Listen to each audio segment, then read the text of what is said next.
स्वागत है दोस्तों हमारे YouTube चैनल मार्क्सवाद और हिंदी साहित्य डॉक्टर शेख नज़ीर।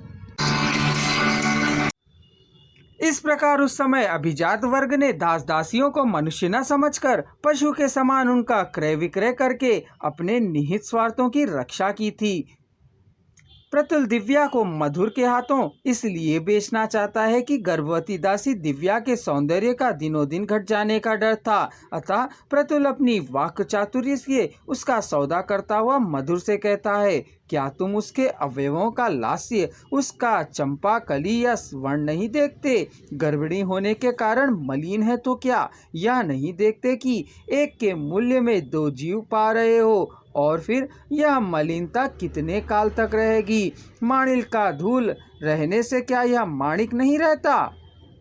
मैं जानता हूँ 4 मास पश्चात तुम उसके 500 स्वर्ण मुद्राओं पाओगे। मूधर भी दास दासियों को खरीदने के व्यापार में प्रतुल से कम अनुभवी नहीं था। अतः उत्तर में वह इस प्रकार कहता है, मित्र वही सब देख रहा हूँ, गौधन और अश्वधन नहीं, मनुष्यों का ही व्यवसाय करता हूँ। उसकी जाति देखते हो, पर्यक पर पाली है, द्विज कन्या है मित्र, निश्चय गर्भिणी, वह भी प्रथम गर्ग, तिस पर यह दीर्घ यात्रा, यदि फिसल गई तो 20 मुद्रा भी गए। मूधर दिव्या को खरीद तो लेता है, किंतु प्रसव के बाद ही वह पुनः दिव्या को संतान सहित 50 स्वर्ण मुद्रा में पुरोहित चक्रधर को बेच देता है। वहां पर दिव्या के स्वामिनी के पुत्र को स्तनपान कराना पड़ता है। अपनी संतान के शुद्धित रहते अपना स्तन द्विज पुत्र को देना दासी के लिए असहाय यंत्रणा बन जाता।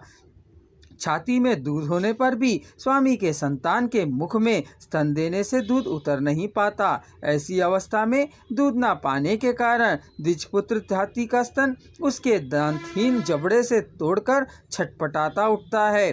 चतुर द्विज पत्नी ऐसी परिस्थिति का उपाय जानती थी। वे दारा के पुत्र शाकुल को उसके सम्मुख लाने की आज्ञा देती है। अपने पुत्र के प्रति ममता की अनुभूति से दारा के स्तनों से दूध और नेत्रों से जल बह चलता है। स्वामी के पुत्र को ही पूर्ण स्तनपान का लाभ पहुंचाने के लिए जब दिव्या के पुत्र को बेच देने की चर्चा चलती है तो दासी दिव्या अत्यंत दुखी हो जाती है। दासी होने के नाते उसके लिए कोई अधिकार भी नहीं था, सिर्फ स्वामी के अधीन में रहकर जीना पड़ता था। उसकी स्थिति पशु से भी निकृष्ट मानी जा सकती है। साधारणतया दूध के लोभ में लोग गाय या भैंस से उसके बछड़े को अलग नहीं करते, परंतु दासियों के पुत्रों का मूल्य उतना भी नहीं था।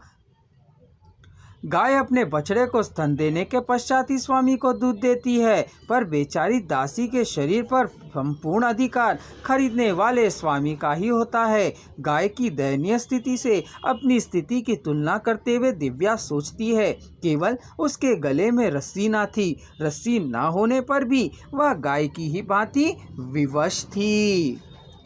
दिव्या वैश्या को ही स्वतंत्र नारी समझती है। वह दासी के रूप में असहनीय यातनाओं से पीड़ित होकर सोचती है, नारी है क्या? कठोर धीर रुद्रधीर, कोमल पृथसेन, अभद्र मारीश और मातल वृक, नारी के लिए सब समान है। जो भोग्या बनने के लिए उत्पन्न हुई है उसके लिए अन्यत्र शरण कहाँ, उसे सब भोगेंगे ही। बेचारी नारी का कुल क्या, उसे भोगने वाले पुरुष के कुल से नारी का कुल होता है। यशपाल ने मारीश पात्र के द्वारा एक कुलवधु और वैश्या के अंतर को इस प्रकार स्पष्ट किया है, यदि कुलवधु एक पुरुष की भोग्या है तो जनपद कल्याणी वैश्या संपूर्ण जनपद और समाज की तृप्ति का साधन है। वह जन को कामना का संकेत देती है और उसके मूल्य में जीवन के भोगों का साधन केवल धन पाती है। इसके अतिरिक्त और क्या? वैश्या जीवन की गति अर्थात काम का उत्तेजक साधन है, परंतु परिणाम में स्वयं उसका काम अर्थहीन और वंचित रहता है। उसकी कला दूसरों के जीवन में वासना की पूर्ति के अनुष्ठान के रूप में उपयोगी है, परंतु वह स्वयं क्या पाती है? वह काम के यज्ञ का साधन मात्र है। उसकी स्वतंत्रता का भोग जन करता है, वह स्वयं नहीं, वह केवल बचना पाती है।